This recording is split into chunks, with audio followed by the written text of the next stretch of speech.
एक ऐसा टकराव जो पिछले 20 दिनों से चल रहा था, वो अब पिछले 24 घंटों में एक बेहद खतरनाक मोड़ पर आ पहुंचा है।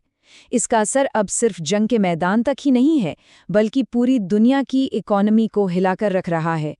इसका सबसे पहला और सबसे बड़ा झटका लगा यूरोप को। हुआ क्या कि इन हमलों के ठीक बाद वहां लिक्विफाइड नेचुरल गैस, जिसे हम एलएनजी भी कहते हैं, उसकी कीमतें रातों रात 30% उछल गईं। सोचिए, एक ही रात में। और ये आग भारत के बाजारों तक भी पहुंचने में देर नहीं लगी।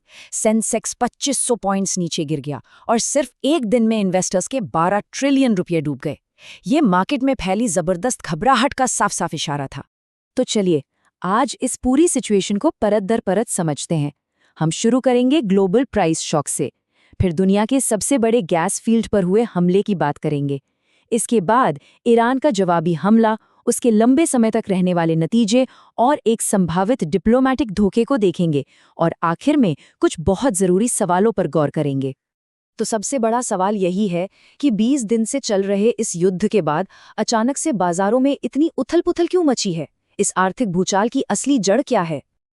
देखिए, इस पूरे संकट के केंद्र में एक ही घटना है, ईरान के साउथ पार्स गैस फील्ड पर इजराइल और अमेरिका का हमला।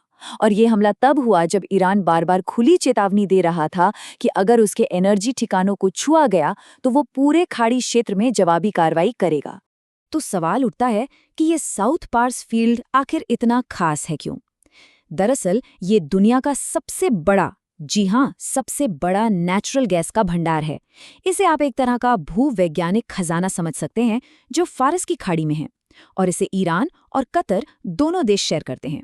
अब जो हिस्सा ईरान में आता है उसे साउथ पार्स कहते हैं, और जो कतर के पास है वो कहलाता है नॉर्थ फील्ड।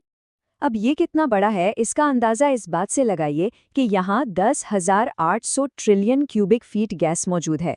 मतलब इतनी गैस कि सिर्फ इसी एक जगह से पूरी दुनिया की 13 साल तक की एनर्जी की ज़रूरतें पूरी हो सकती हैं। तो जाहिर है, इस पर हमला करना कोई छोटा मोटा कदम नहीं था। और ईरान के लिए तो ये फील्ड उसकी अर्थव्यवस्था की लाइफलाइन है। आप देख सकते हैं, उसके टोटल गैस प्रोडक्शन का 34% हिस्सा अकेले यहीं से आता है। यही वजह है कि ईरान ने इतने बड़े पैमाने पर पलटवार किया। ईरान ने अपनी कही बात को सच साबित कर दिया। उसने खाड़ी क्षेत्र में अमेरिका और उसके साथी देशों के एनर्जी ठिकानों पर ताबड़तोड़ जवाबी हमले शुरू कर दिए। ईरान के निशाने पर कई बड़े ठिकाने थे। कतर में दुनिया की सबसे बड़ी एलएनजी फैसिलिटी रास लफान, सऊदी अरब में अरामको और एक्सॉन मोबिल की फैसिलिटीज, और कुवैत की मीना अल अहमदी ऑयल रिफाइनरी, यहाँ तक कि अबू धाबी की तरफ भी मिसाइलें दागी गई। ईरान का मैसेज एकदम क्लियर था, ये लड़ाई अब पूरे खाड़ी क्षेत्र के एनर्जी सेंटर्स तक आ चुकी है। इस साझा एनर्जी सोर्स पर हमले की कतर ने जोरदार निंदा की। उनके विदेश मंत्रालय ने इसे एक खतरनाक और गैर जिम्मेदाराना कदम बताया। इस घटना ने पूरे रीजन के रिश्तों में कड़वाहट घोल दी, और कतर ने ईरानी राजनयिक को पर्सोना नॉन ग्रेटा डिक्लेयर कर दिया, जिसका सीधा मतलब था कि उन्हें देश छोड़कर जाना होगा। एक बात हमें समझनी होगी कि ये कोई टेम्पररी संकट नहीं है जो कुछ दिनों में खत्म हो जाएगा।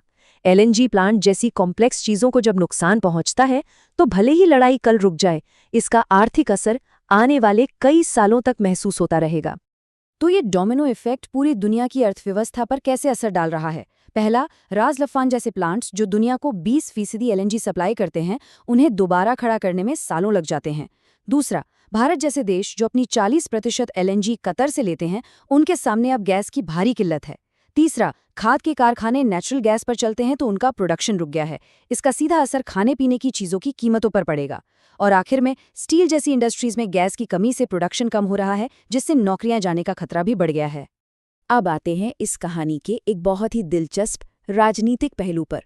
हमले के बाद अमेरिका और इजराइल के बयानों में जो विरोधाभास दिखा, उसने वॉशिंगटन की ऑफिशियल कहानी पर ही कई सवाल खड़े कर दिए हैं। साउथ पार्स पर हमले के फौरन बाद अमेरिकी राष्ट्रपति ट्रंप ने पब्लिक में आकर अमेरिका को इससे अलग करने की कोशिश की। उनका बयान था, इजराइल ने गुस्से में ये कदम उठाया, मैं ईरान से अपील करता हूं कि वो जवाबी कार्रवाई ना करे। ये एक तरह से इजराइल को एक ऐसे एक्टर के तौर पर पेश करने की कोशिश थी जो अपनी मर्जी से काम कर रहा है। तो देखिए, कहानी के दो पहलू हैं। एक तरफ पब्लिक में व्हाइट हाउस क्या कह रहा था, यही कि ट्रंप तो इजराइल को डांट रहे हैं और उन्हें इस हमले के बारे में पता ही नहीं था। लेकिन दूसरी तरफ जो रिपोर्ट्स आ रही थीं वो कुछ और ही कहानी बयां कर रही थीं। उनके मुताबिक ये एक पूरी तरह से कोऑर्डिनेटेड हमला था और ट्रंप नेतन्याहू की तो रोज बात हो रही थी।